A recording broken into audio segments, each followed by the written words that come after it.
तो गाइस आज हम बात करेंगे लुकिसम के चैप्टर नंबर 529 के बारे में। और आज की वीडियो की शुरुआत में हम देखते हैं चार्ल्स के कहने पे गन पहुंच चुका होता है यामाजाकीस के अड्डे पे, यानी कि गन जापान में अपने घर वापस आ चुका होता है, जहां पे गन काफी सारे बंदों को मारता भी है। और लास्ट में उसके सामने आता है शिनतारो। शिनतारो को लगता है कि गन यहाँ पे अपने बाप की मौत का बदला लेने के लिए आ रखा है, लेकिन आज की वीडियो की शुरुआत में गन शिनतारो को कहता है, मैं बस यहाँ पे किसी के कहने पे आया हूँ। शिनतारो गन की तरफ बढ़ते हुए कहता है, मैं ये जानने के लिए क्यूरियस हूँ, अगर तू यहाँ पे बदला लेने के लिए नहीं आया है तो क्या इसका मतलब ये है कि तू यामाजाकीस का हेड बनने के लिए आया है। गन भी शिनतारो की तरफ बढ़ते हुए कहता है, क्या तूने सुना नहीं, मैं यहाँ पे किसी के कहने पे आया हूँ। गन, मैंने तेरा बहुत ज्यादा इंतजार करा और अभी तू बोल रहा है तू यहाँ पे बस किसी के कहने पे आया है। मुझे लगता है ये वजह बहुत छोटी है तेरे मरने के लिए। और इसी के साथ गन के ऊपर यामाजाकीस के काफी सारे बंदे हमला कर देते हैं, लेकिन ये लोग गन का कुछ भी नहीं उखाड़ पाते। गन ने इन सबका मार मार के कुत्ता बना रखा होता है, इन्हें मार मार के जमीन में चिपका रखा होता है। गन के एक एक मुक्के से यहाँ पे 5-5, 10-10 बंदे हवा में उड़ रहे होते हैं। और साथ ही में गन अपने मन में बोल रहा होता है, मुझे शिनगन का वो फ्यूचर देखना है जहाँ पे उसने अपने बच्चे को ना चुना होता।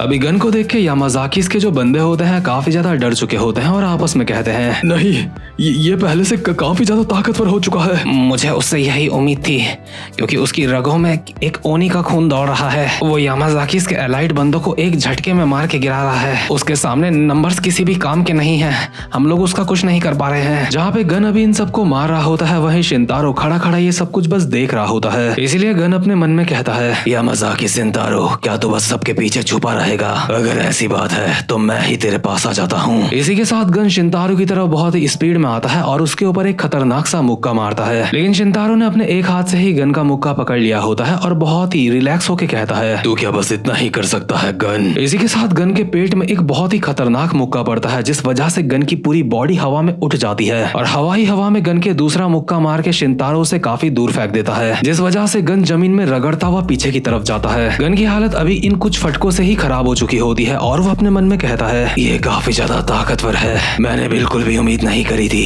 इसकी और मेरी ताकत के बीच में इतना ज्यादा डिफरेंस होगा। मैं बिना वजह खुश हो रहा था ये सोच के कि मैं इससे ताकतवर होऊंगा। कुल मिला के गन अभी शिनतारो के सामने कुछ भी नहीं होता और शिनतारो अभी गन के पास आ चुका होता है अपनी तलवार लेके उसको काटने के लिए, और घुमा के अपनी तलवार से गन के ऊपर एक खतरनाक सा हमला करता है और गन अपनी जगह से हट भी नहीं पाता। वो तो गन की किस्मत अच्छी होती है कि अभी उसके सामने उसकी मदर पार्क सोमी आ चुकी होती है और शिनतारो की तलवार ने सोमी को डायगनली काट के रख दिया होता है। इसलिए शिनतारो पार्क सोमी यानी कि अपनी वाइफ को कहता है, पार्क सोमी, आखिर तुम ये क्या कर रही हो? ये बात तो पक्की है कि पार्क सोमी इस हमले से बच नहीं पाएगी, यानी कि वो मर जाएगी। बट गन इस वक्त काफी हैरान होता है और अपने मन में कहता है, मुझे समझ नहीं आ रहा है आखिर इन्होंने ऐसा क्यों करा। इसके बाद हमें पार्क सोमी के बारे में थोड़ा सा बताया जाता है, जहाँ पे हम एक पुराना सीन देखते हैं और वहाँ पे देखते हैं एक बंदे को जिसका नाम होता है पार्क डोंग हॉन। ये बंदा पार्क फैमिली का एक मेजर बंदा होता है और इसी ने पार्क सोमी को यामाजाकीस की फैमिली में भेजा था ताकि वो यामाजाकीस की मदद कर सके, इससे पार्क फैमिली की भी मदद होगी। डोंग हॉन पार्क सोमी को बोल रहा होता है, सोमी,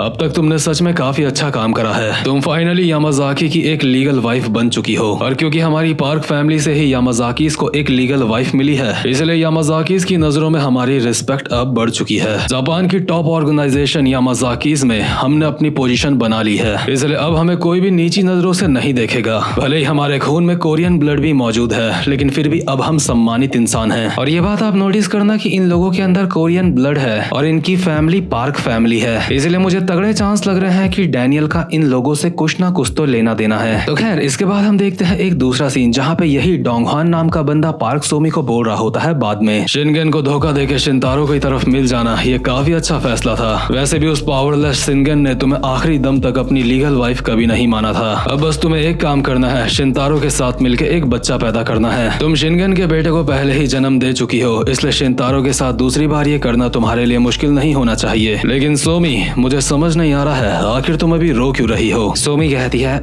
मुझे नहीं पता कि मेरे आंसू क्यों आ रहे हैं। सोमी इस वक्त अपने मन में बोल रही होती है, मैंने जो कुछ भी करा अपनी परिवार की खुशी के लिए करा। मैंने अपने परिवार की पोजीशन को स्ट्रॉन्ग करने के लिए शिनगन के बच्चे को जन्म दिया। मैं सिर्फ अपने परिवार के ही लिए शिनगन के साथ रही, लेकिन उसके बावजूद भी वो मेरे दिमाग से जा क्यों नहीं रहा है। गन सिर्फ एक टूल था जिसको मैंने अपने परिवार के लिए जन्म दिया था बस, लेकिन उसके बावजूद बावजूद भी मैं गन के बारे में सोचना बंद क्यों नहीं कर पा रही हूँ। शायद पार्क सोमी को इस वक्त तक ये बात नहीं पता होती कि भले ही उसने अपनी फैमिली की वजह से गन को जन्म दिया था, लेकिन गन को जन्म देते ही वो एक ऐसे रिश्ते के अंदर एंटर कर चुकी थी जो रिश्ता इस पूरी दुनिया का सबसे ज्यादा डिवाइन रिश्ता कहलाता है। शायद पार्क सोमी को एक माँ का मतलब पता नहीं था, बट सच तो ये था कि वो गन की माँ बन चुकी थी और माँ के अंदर ममता ना आए ऐसा कभी नहीं हो सकता। और इसी वजह से पार्क सोमी ने जापान से कोरिया जाने में मदद करी थी गन की। और पार्क सोमी को उस वक्त तक भी ये बात नहीं पता थी कि आखिर वो गन की मदद क्यों कर रही है, क्योंकि वो तो सिर्फ यही मानती थी कि गन उसका सिर्फ एक टूल है। बट लाइफ इंसान को काफी कुछ सिखाती है जो पार्क सोमी थोड़ा सा देर में सीखी होती है। इसलिए प्रेजेंट मोमेंट में जब शिनतारो की तलवार के कट की वजह से पार्क सोमी अभी जमीन में पड़ी हुई होती है और मरने वाली होती है, तो फाइनली पार्क सोमी अपने मन में कहती है, मुझे समझ आ चुका है कि शिनगन ने वो फैसला क्यों करा था। मैंने अपनी पूरी जिंदगी अपने इमोशंस को अपने अंदर दबा के रखा अपनी फैमिली की वजह से, लेकिन मेरे अंदर ये इमोशंस हमेशा से ही मौजूद थे। सोमी अभी बस इस दुनिया को छोड़ के जाने ही वाली होती है और गन को कहती है, गन तुम्हें कहीं चोट तो नहीं आई? गन कहता है, नहीं मैं ठीक हूँ। चलो अच्छा है, मुझे ये सुन के काफी अच्छा लगा। आखिर तुमने मेरी मदद क्यों करी? तुमने मुझे क्यों बचाया? गन ये बात मुझे भी नहीं पता कि मैंने ऐसा क्यों करा। इससे पहले कि मैं कुछ सोच पाती मेरा शरीर खुद तुम्हें बचाने के लिए दौड़ पड़ा। तुम सोच रहे होंगे कि मैंने तुम्हें क्यों बचाया है ना? और पार्क सोमी एक स्माइल के साथ कहती है, गन मॉम को भी ये बात नहीं पता कि मॉम ने ऐसा क्यों करा। और इसी के साथ सोमी ऑन द स्पॉट मर चुकी होती है। मतलब सच में यार, एक माँ का प्यार कभी भी शब्दों में बयान नहीं हो सकता। इसलिए शायद तुम में से कुछ ऐसे लोग होंगे जो कभी कभी अपनी माँ से ऊंची आवाज में बात कर देते होंगे, बट आपको बता दूं ये चीज कभी मत करना। अभी हम देखते हैं गन को, जिसने अपनी जिंदगी में कभी भी उदास होना नहीं सीखा था, बट अभी गन के फेस एक्सप्रेशन को देख के हम साफ साफ समझ सकते हैं कि वो उदास है, वो सैड है। गन अपने मन में बोल रहा होता है, क्या पार्क सोमी मर गई? ये बिल्कुल वैसा ही है जिस समय शिनगन की मौत हुई थी। मेरे अंदर अभी वैसे ही इमोशंस आ रहे हैं जैसे उस वक्त आए थे। इसी के साथ शिनतारो ने गन की गर्दन में भी तलवार लगा दी होती है और कहता है, चिंता मत कर, तुझे भी मैं उसी के पास भेजने वाला हूँ। बट इतने में ही शिनतारो को कुछ महसूस होता है और वो अपने मन में कहता है, ये क्या?